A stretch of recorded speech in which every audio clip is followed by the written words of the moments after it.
कुमारा बाबा येवा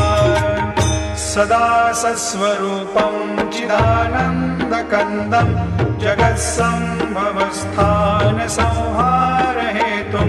स्वभक्तेच्छया मानुषं दर्शयन्तं नमामीश्वरं सद्गुरुं साईनाथं भवद्वान्तविध्वंसमार्तण्डमीड्यं मनोवागतीतं मुनिर्ध्यानगम्यं जगद्व्यापकं निर्मलं निर्गुणत्वां नमामीश्वरं सद्गुरुं साईनाथं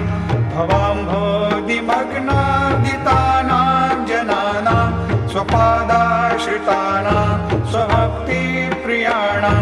समुद्धारणार्थं कलौ